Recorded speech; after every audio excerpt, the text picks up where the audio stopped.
दोस्तों नमस्कार।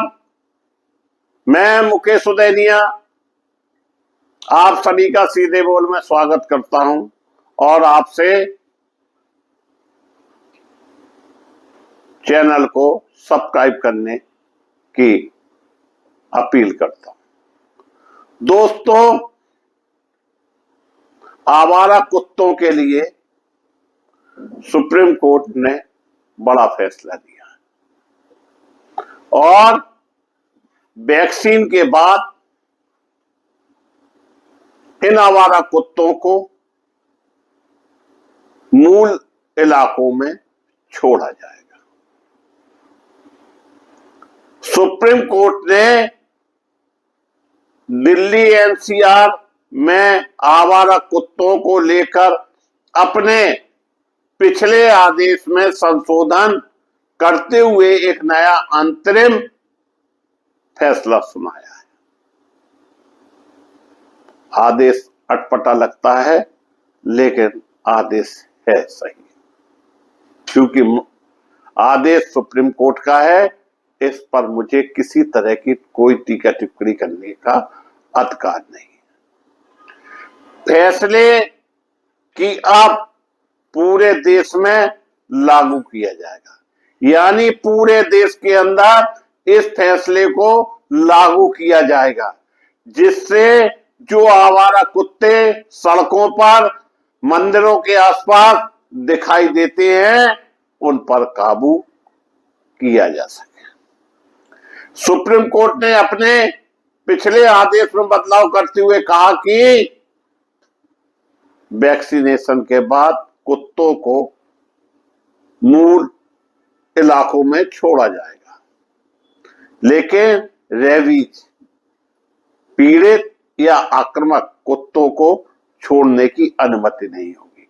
जो कुत्ते खतरनाक हैं उनको छोड़ने की अनुमति बिल्कुल नहीं होगी। आपने देखा होगा, कुत्ता काटने से बहुत लोग मौत के आगोश में समा गए हैं। कुत्ता काटने से बड़ी बड़ी दुर्घटनाएं हो जाती हैं। लोग कुत्तों से बचने के लिए मोटरसाइकिल से दौड़ लगाते हैं और गिर पड़ते हैं, एक्सीडेंट हो जाते हैं। बुजुर्ग रास्ते में चले आ रहे हैं, खुद नहीं चल पाते हैं, अगर कुत्ता भौंकता है तो अपनी जान बचाने के लिए गिर जाते हैं, उनके साथ घटनाएं घटित हो जाती हैं। इन सब पर रोक लगाने के लिए सुप्रीम कोर्ट द्वारा फैसला लिया गया। साथ ही सड़कों पर कुत्तों को खाना खिलाना, फीडिंग पर भी पूरी तरह पाबंदी लग गई है। अभी क्या होता है, घर में जो जूठन नूठन बची वो कुत्तों को डाल दी जाती है, या लोग कुत्तों को आवारा जो है उनको अपने डेयरी पर खाना खिलवा देते हैं। यह भी गलत परंपरा है और इस पर पूर्ण रूप से प्रतिबंध लग गया है। इसके बजाय नगर निगम एमसीडी को के लिए विशेष फीडिंग स्थल बनाने के निर्देश दिया गया। एक निश्चित जगह बनाए जहां पर उनकी देखभाल की जाए, उन्हें रखा जा सके, ताकि व्यवस्थित तरीके से उनकी देखभाल हो सके। कोर्ट ने कहा कि सिर्फ निर्धारित जगहों पर ही कुत्तों की फीडिंग की जाएगी।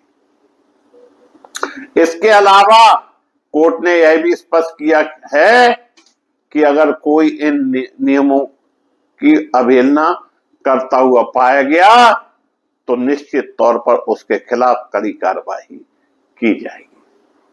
कोर्ट ने सार्वजनिक स्थानों पर कुत्तों को फीडिंग कराने की अनुमति नहीं दी है।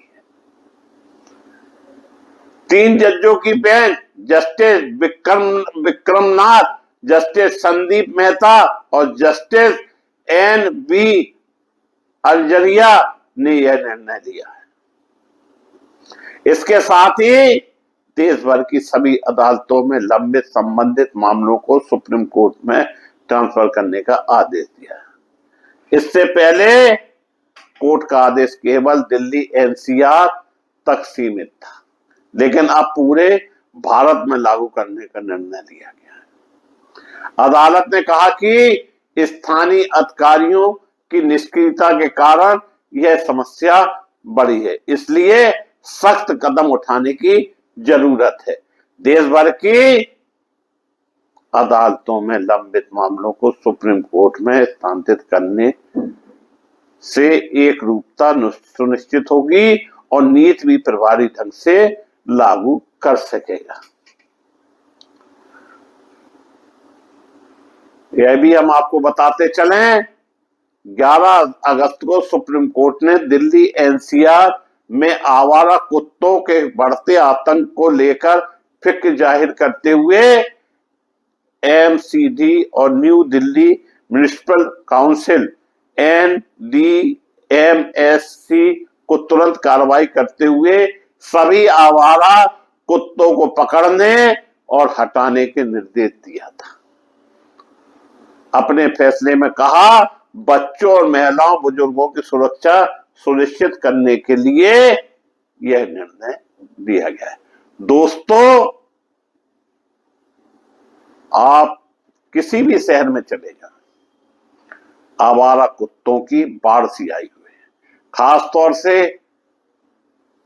होटलों के बाहर, मंदिरों के बाहर या अन्य सार्वजनिक स्थलों पर यह कुत्ता दिखाई पड़ते हैं और जिससे प्रतिदिन कोई न कोई घटनाएं होती रहती हैं।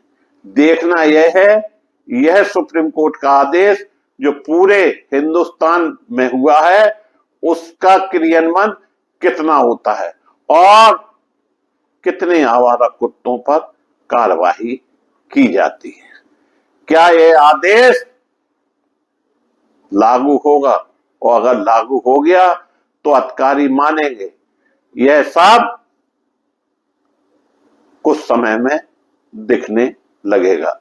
अगर सुप्रीम कोर्ट का यह आदेश सख्ती के साथ लागू हो गया तो निश्चित तौर पर जो आवारा कुत्ते सड़कों पर दिखाई दे रहे हैं, खास तौर से वह कुत्ते जो पागल हो गए हैं या उनके काटने से शरीर में जहर फैल जाता है, अगर इस तरह के कुत्तों को पकड़ा जाता है तो निश्चित रूप से जो लोग सड़कों पर चल रहे हैं वो सुरक्षित रहेंगे।